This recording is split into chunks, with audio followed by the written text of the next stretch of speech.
जन विश्वास तो तब कायम होगा जब जनता कहेगी कि ये हमारे लिए उपयोगी है और हम ये चाहते हैं। आप तो जनता की पसंद से बने ही नहीं। सरकार तो पर्ची से बनी है। राजनाथ सिंह जी ने पर्ची निकाली, वसुंधरा जी के हाथ से बनवाई, ले दे के ही निपटाते। और करते क्या, कौन सी आपकी हमारी कितनी मानते हैं, ले दे के निपटाने में तो माहिर हैं। जितने भी अधिकारियों के खिलाफ एसीबी की कार्रवाई होती है ना, उसमें से 2% के खिलाफ भी परमिशन नहीं मिलती है। और हम एक दूसरे पे भाले फेंकते रहते हैं, तू जेल जाएगा, मैं जेल जाऊंगा, वो जेल चला जाएगा, ये चला जाएगा। कौन कहां के तो मतलब मास्टर आदमी है, चाहे मोदी जी की सरकार हो चाहे ये सरकार हो। नाम तो मतलब आप देखो, राजस्थान जन विश्वास, ये जन विश्वास तो खत्म हो गया 2.25 साल में। कहां से बिल से थोड़ी पैदा होगा। सरकार को जन विश्वास कायम करने के लिए काम करना पड़ता है, बिल नहीं लाना पड़ता। ये तो दिल्ली से पर्ची आई थी कि हमने कर दिया संशोधन केंद्र ने, इसलिए राज्यों को भी इन एक्टों में संशोधन करना है। मैं समझता हूं कि इसलिए लेकर के आए हो। बड़ा जोरदार काम किया आपने। 11 के अंदर जो संशोधन किया है, कोर्ट को खत्म कर दिया कि नहीं कोर्ट नहीं चाहिए, हम ही कोर्ट है, हमारे अधिकारी कोर्ट हैं, जो करेंगे यही करेंगे, कोर्ट कुछ भी नहीं कर सकता। पहले तो कहते थे पर्ची सरकार, और अब तो शास्ती सरकार हो गई। मतलब सारे बिलों में ही आपने शास्ती सब जोड़ दिया। दंड जुर्माना जो भी था वो कोर्ट देता था, अब कोर्ट में जाने का आपने अधिकार ही खत्म कर दिया कोई व्यक्ति को। ये ब्यूरोक्रेसी को इतनी जो है वो देना, अधिकार शक्तियां देना, ये लोकतंत्र के लिए खतरनाक है, हम सब के लिए खतरनाक है। और मैं आपको बता रहा हूं, हम इन अधिकारियों के सामने मैं करेंगे, इसका कम कर दो, इसका पेनल्टी कम कर दो, ये कम नहीं करेंगे। इसलिए एक लोकतांत्रिक चुनी हुई जनप्रतिनिधियों की जो सरकार होती है, उसको अधिकारियों को बेलगाम नहीं करना चाहिए। इससे पहले ही बेलगाम है, ये तो काबू ही नहीं आते हैं, अपनी मर्जी से करते हैं। अब आप देखिए राजस्थान वन अधिनियम, 6 धाराओं में आपने संशोधन किया माननीय सभापति महोदय।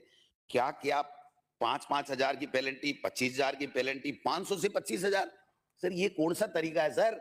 एक व्यक्ति अगर कोई चरवाहा चला गया अपनी मवेशियों के लिए, कोई जाटी छांग ली, कोई छोटी मोटी लकड़ी को काम में ले ली और ले ली, आप 25-25 हजार रुपए, वो तो पूरी जिंदगी में नहीं कमा सकता, पूरे साल में 25,000 रुपए नहीं कमा सकता। तो मतलब आप कोर्ट का रास्ता भी बंद कर रहे हो, पेनल्टी भी कर रहे हो, और पेनल्टी को 50-50, 100 गुना बढ़ा रहे हो, और बढ़ाने के बाद में आप अधिकारियों को निरंकुश कर रहे हो कि तुम्हारी मर्जी है जो कर देना। वन मंत्री भी कुछ नहीं कर सकता, और वन विभाग का एक जो रेंजर है वो चाहे जैसे एडजस्टमेंट करता रहेगा। मैं समझता हूं ये ठीक नहीं है। ये जो कंपाउंडिंग का जो आपने अधिकार दे दिया इसमें कि ले दे के निपटा लेना, ये तो ऐसे ही ले दे के ही निपटाते, और करते क्या, कौन सी आपकी हमारी कितनी मानते हैं। ले दे के निपटाने में तो माहिर हैं। जितने भी अधिकारियों के खिलाफ एसीबी की कार्रवाई होती है ना, उसमें से 2% के खिलाफ भी परमिशन नहीं मिलती है। और हम एक दूसरे पे भाले फेंकते रहते हैं, तू जेल जाएगा, मैं जेल जाऊंगा, वो जेल चला जाएगा, ये चला जाएगा।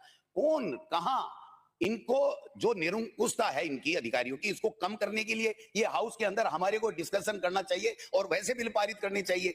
ऊपर से आ गई पर्ची, करना ही करना है, अधिकारियों ने छाप दिया, दूसरे केंद्र के बिल को लेकर के कॉपी पेस्ट कर दिया, और हम यहां खड़ा खड़ा करने लगे। सत्ता पक्ष के लोग भी इसके खिलाफ बोले हैं, फिर वापस लेंगे। ये प्रक्रिया ठीक नहीं है। तो राजस्थान वन अधिनियम की बात जो मैं निवेदन कर रहा हूं, ये एक तरीके से पूरी तरीके से ये शास्ती का जो लगा करके ब्यूरोक्रेसी पे जोड़ा गया है, नई धारा को जोड़ा गया है। पैसे जो शास्ती के बढ़ाए गए हैं, 500 से 25-25 हजार के बढ़ाए गए हैं, ये वन माफियाओं को वो देने के लिए बनाया गया है। अब आप देखिए, सोलर वाले जाएंगे, बड़े बड़े उद्योगपति जाएंगे, माननीय सदस्य कह रहे थे, उनके क्या फर्क पड़ता है साहब, पैसे का तो कोई फर्क ही नहीं पड़ता। उनको तो ये होता है ना कि 1 महीने ये जेल के अंदर रहेगा, तब जाकर के उनके फर्क पड़ता है कि 1 महीने नहीं रहेगा। एक अमेरिका में केस चल रहा है एक बड़े उद्योगपति के, तो पूरी दिल्ली की सरकार हिली हुई है, वो उद्योगपति हिले हुए, नींद नहीं आ रही है, टेबलेट लेकर के नींद ले रहे हैं। तो जेल का डर अलग होता है।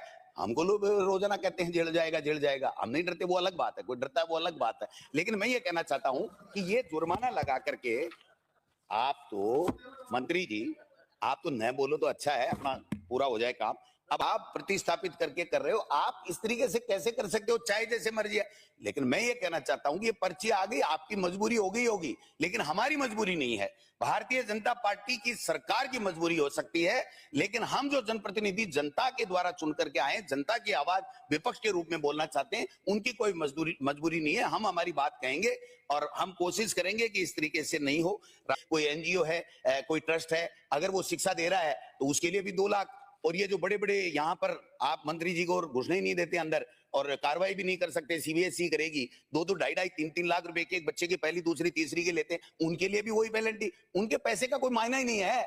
ये तो घुड़सवारी कराने के नाम से 2 लाख रुपए 5 लाख रुपए दो टर्म के ले लेते हैं, 2 दिन के ले लेते हैं। तो इनके लिए अलग प्रावधान होना चाहिए था। इसमें कम से कम छात्र संख्या और उसकी भावना, ट्रस्ट है, किस प्रकार से कॉमर्शियल काम कर रहा है, क्या कर रहा है, उसके हिसाब से इसको होना चाहिए। राजस्थान स्टाम्प अधिनियम 1998 में इसकी भी वही बात है, धारा 73 में आपने किया है।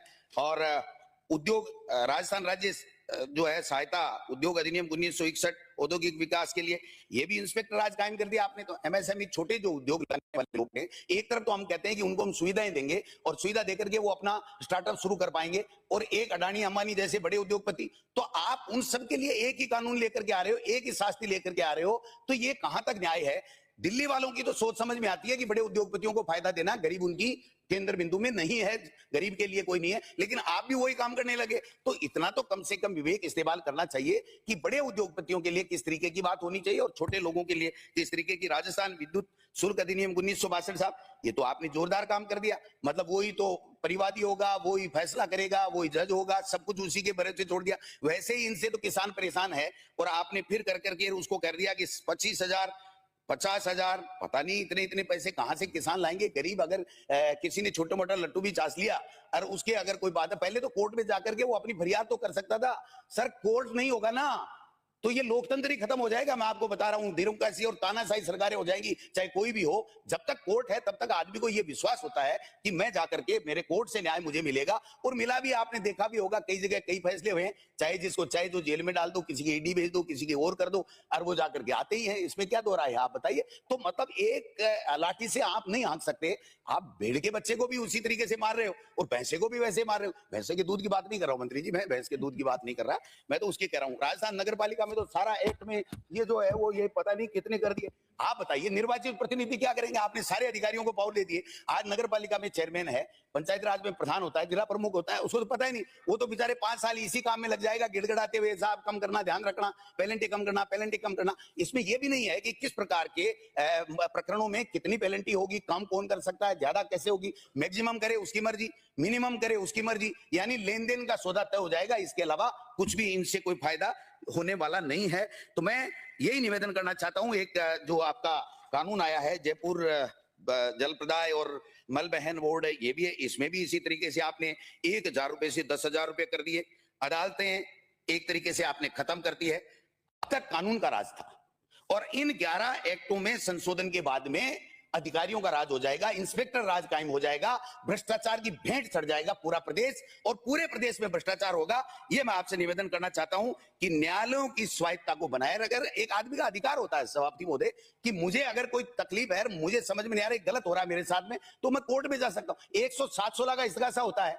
अगर किसी को पाबंद करना है तो कोर्ट के द्वारा करेंगे, और आपको पेनल्टी करनी है, चाहे जिसको छोड़नी है, लाखों पेड़ कटवाने हैं तो सोलर के लिए या उद्योगपतियों को फायदा देने के लिए, तो एक छोटा सा शास्ति का प्रोविजन कर दिया, कानून का खत्म कर दिया। इतना भी कानून से नहीं डरना चाहिए। मैं समझता हूं कि ये सब चीजें भी हमको करनी पड़ेगी। इसलिए मैं सभापति महोदय यही कहना चाहता हूं, ये जो 11 बिल आपने दिए हैं, मैं समझता हूं कि ये सारे के सारे केवल और केवल अदालतों का अधिकार आपने छीना, ब्यूरोक्रेसी को, अधिकारियों को आपने दिया। गरीब और अमीर, बड़े उद्योगपति और छोटे उद्योगपतियों में आपने कोई भेद नहीं किया है। आपकी मजबूरी हो गई है कि जो दिल्ली से पर्ची आई है वो पर्ची आपको पूरी करनी है। आपका अपना कोई विवेक इन 11 बिलों के अंदर संशोधन में जो लेकर के आए हो वो नहीं है। इसलिए मैं 6 महीने के लिए जनमत जानने के लिए इन सभी को, लोगों की क्या राय आनी चाहिए। जन विश्वास तो तब कायम होगा जब जनता कहेगी कि ये हमारे लिए उपयोगी है और हम ये चाहते हैं। आप तो जनता की पसंद से बने ही नहीं। सरकार तो पर्ची से बनी है। राजनाथ सिंह जी ने पर्ची निकाली, वसुंधरा जी के हाथ से बनवाई, तो आप जनता के विश्वास की बात कर रहे हो। जनता के विश्वास की बात मत करो आप जनता के, ये सच्चाई है। इस सच्चाई से मुंह मत मोड़ो, आपका भी वही होने वाला है।